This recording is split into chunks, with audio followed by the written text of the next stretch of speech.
10 features made sailboats from the 60s and 70s virtually indestructible, while modern boats fail at sea in unprecedented numbers. Since 1984, more than 75 boats have lost their keels completely, including the tragic Cheeky Rafiki disaster that killed 4 sailors in 2014, claiming 28 lives total. Those overbuilt classics from 50 years ago? They're still sailing strong today. The numbers tell a sobering story.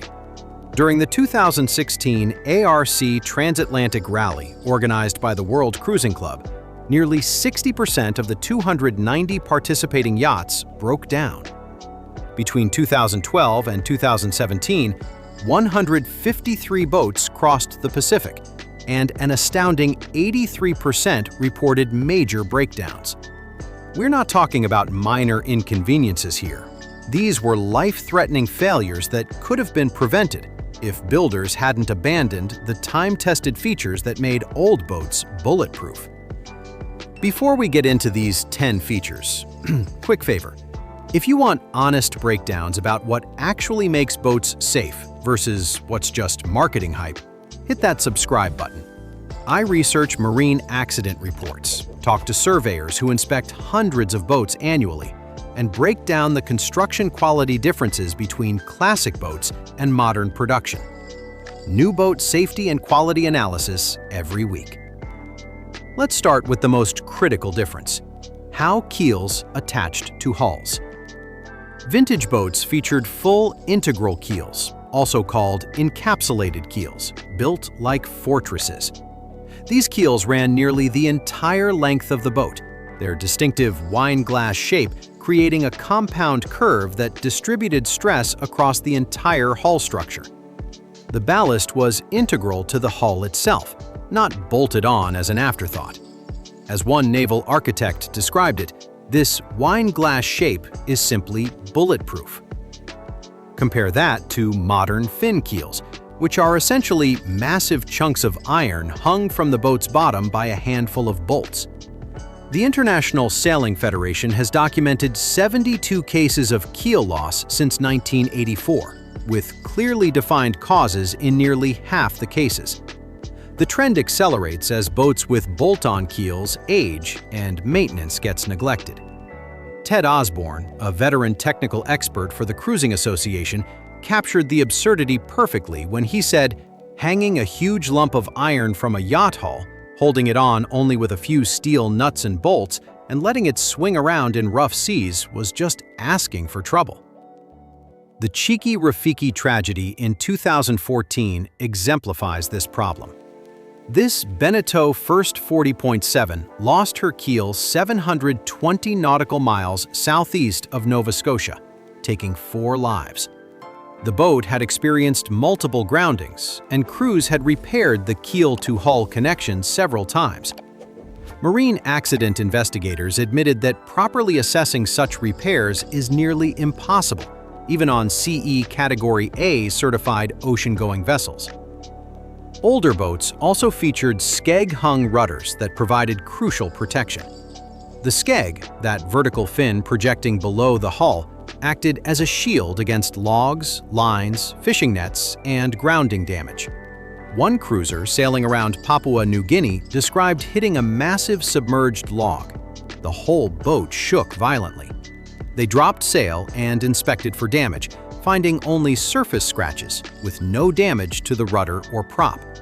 Their friends with unprotected spade rudders weren't so lucky. They lost their entire rudder system and had to sail to Australia for emergency repair. Today's spade rudders offer superior performance and maneuverability, but at a devastating cost to safety. These rudders hang unsupported in the water, vulnerable to any underwater obstacle. As the sailing publication Latitude 38 bluntly stated, when it comes to blue water cruising, spade rudders without a proper skeg are devil spawn, waiting for the next basking whale, log, or drifting ship container to ruin your day. The third critical difference lies in materials. Bronze fittings were the gold standard for underwater hardware on classic boats. Bronze doesn't rely on oxygen to maintain its protective coating, making it perfect for submersion in salt water. Silicon bronze fasteners maintain their integrity regardless of oxygen availability, providing decades of reliable service. Modern boats have largely switched to stainless steel, which seems logical on the surface. It's stronger and looks better. But stainless steel has a fatal flaw underwater. It becomes oxygen-starved. The chromium oxide film that protects stainless steel requires constant exposure to air to regenerate.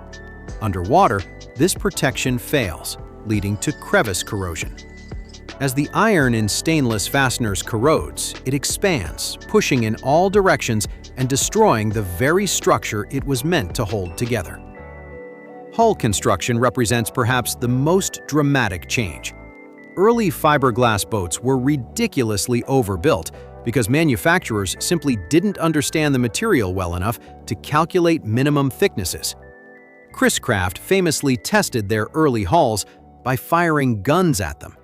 When the fiberglass held up, they figured it was strong enough. Many commander hulls from this era are easily an inch thick, designed to withstand 3 times the stress of running full speed in 6-foot seas. This wasn't just marketing hype. Those thick, solid hulls have proven their worth over decades of hard use. Meanwhile, modern hulls, with their lightweight cores and thin laminates, develop problems that would have been unthinkable on older boats.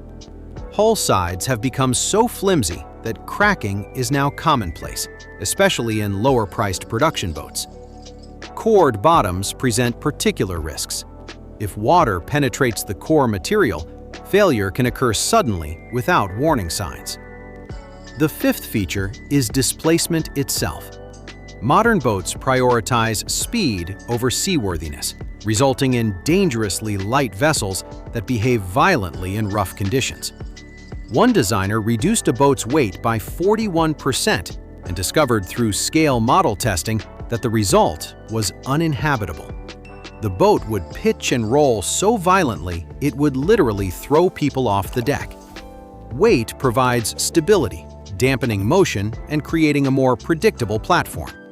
Heavy displacement boats from the classic era heel less, roll less, and move more slowly and predictably through rough water. They were built like tanks and behave like tanks, steady, stable, and nearly indestructible. Modern lightweight boats, with their towering rigs, require constant attention from the crew just to remain upright. Construction methods have also deteriorated. Those early boats were laid up entirely by hand, with workers carefully positioning each layer of fiberglass cloth and applying resin with meticulous attention to quality.